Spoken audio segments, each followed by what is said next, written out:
Hallelujah. Dear sisters and brothers, praise the lord. हर दिन प्रभु आप लोगों के लिए जो वचन भेजते हैं, वचन के द्वारा आप अपने जीवन को संभालने के लिए, सुधारने के लिए वचन भेजा जाता है। प्रभु चाहते हैं कि मेरी संतान सब सुखमय जीवन बिताए और हर एक जन स्वर्ग का अधिकारी बने। इसीलिए प्रभु किसी को छोड़ना नहीं चाहता है। हर एक जन पाप से बाहर निकालने के लिए प्रभु वचन को भेजते हैं कि वचन को मानिए, वचन को ग्रहण करिए और प्रभु को अपना ईश्वर, अपना जन्मदाता, पालन करता स्वीकार करें, क्योंकि वही प्रभु है जो हमें पापों से छुटकारा दे सकता है। आज प्रभु आप लोगों के लिए जो वचन भेजा, नीति वचन के 27 अध्याय के पहले वचन में लिखा है, कल के दिन के विषय में डींग मत मार, क्योंकि तू नहीं जानता कि दिन भर में क्या होगा। इस वचन के द्वारा हर एक इंसान समझ ही लेता है इस वचन को, और सभी लोग जानते कि कल क्या होगा किसी को पता नहीं।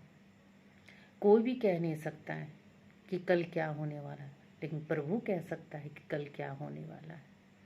इसलिए जो भी इंसान अपने आप को बहुत ही बुद्धिमान समझता है, कल के लिए अपने जीवन को सिक्योर करता है, लेकिन कभी कभी ऐसा होता है कि बहुत धन संपत्ति जुगाड़ कर लेने के बाद भी वो कल तक के लिए भी वो रुकता नहीं है।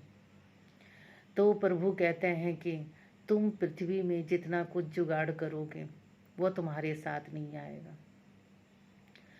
यहाँ तक कि अपने शरीर को भी लेके नहीं जा सकता। प्रभु कहते हैं कि वचन के द्वारा अपने शरीर को पवित्र करें, उसके साथ साथ आत्मा को भी पवित्र करें। ये तभी संभव हो सकता है जब नीति वचन के हर एक वचन को ग्रहण करो, हर एक वचन के अनुसार में चलो, अच्छे कार्यों को करो, अच्छी बातें बोलो, अच्छे कामों करते हुए दूसरों की सहायता करें। कभी भी मन में कोई भी चीज़ या हिंसा या बुरी चीज़ ना रखें, नफरत ना रखें, हिंसा ना रखें। ये सारी चीज़ प्रभु कहते हैं कि अपने मन से दूर करो। जब इन सब चीज़ों को अपने मन से निकाल दोगे तो ये पवित्र हो जाएगा। इसीलिए कभी भी अपने आप को बुद्धिमान मत समझो कि मैं बहुत कुछ कर सकता हूँ, ये कर दूँगा, वो कर दूँगा, फलाना कर दूँगा। जब तक प्रभु का हाथ तुम पर ना हो तो तुम कुछ भी नहीं कर सकते हो। प्रभु के अगेंस्ट में कोई नहीं जा सकता। कितनी भी तरक्की कर लो, कभी कभी प्रकृति अपना क्रोध दिखाती है तो क्या होता, कोई नहीं बचा सकता, ना खुद को ना दूसरे को। आप अच्छी तरह समझ जाते हैं कि प्रकृति का रौद्र रूप कोई भी सहन नहीं कर सकता। आप लोग समझ सकते हैं प्रकृति के सामने कोई टिक नहीं सकता। समझते तो है लेकिन कोई मानते नहीं है। इसलिए प्रकृति के साथ में रहना हमें ज़रूरी है, प्रकृति के विरोध नहीं। उसी तरह प्रभु के साथ रहना हमें, हमारे जीवन और हम सबको रहना ज़रूरी है, उसके विरोध में नहीं। कि प्रभु साथ रहें तो प्रभु का आशीर्वाद मिलेगा, प्रभु का ज्ञान मिलेगा, प्रभु के कहे हुए रास्ते पे हम चलेंगे, आगे बढ़ेंगे तो हमें सही मार्ग मिलेगा, हमारा जीवन सफल होगा। अपने जीवन से हर एक पाप को दूर कर सकते हैं, क्योंकि हम जितना भी कमा ले, जितना भी कुछ कर ले, जब तक प्रभु के साथ में हम नहीं रहेंगे हमारे पाप का छुटकारा नहीं हो सकता।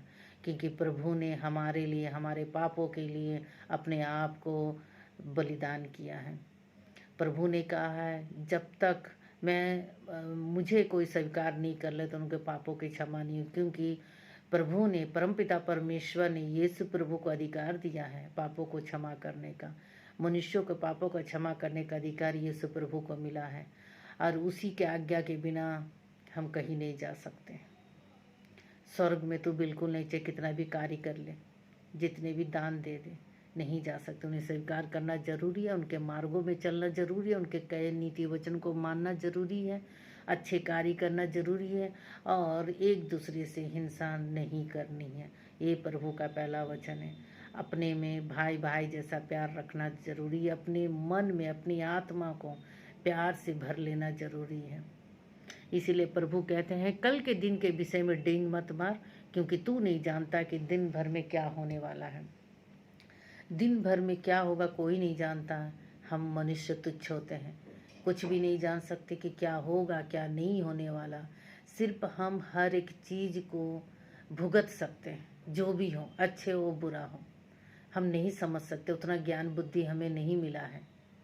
इसलिए प्रभु के साथ रहने से हमें थोड़ी बहुत मिल जाएगी बुद्धि ज्ञान, जिससे कि आगे को बच सकते हैं।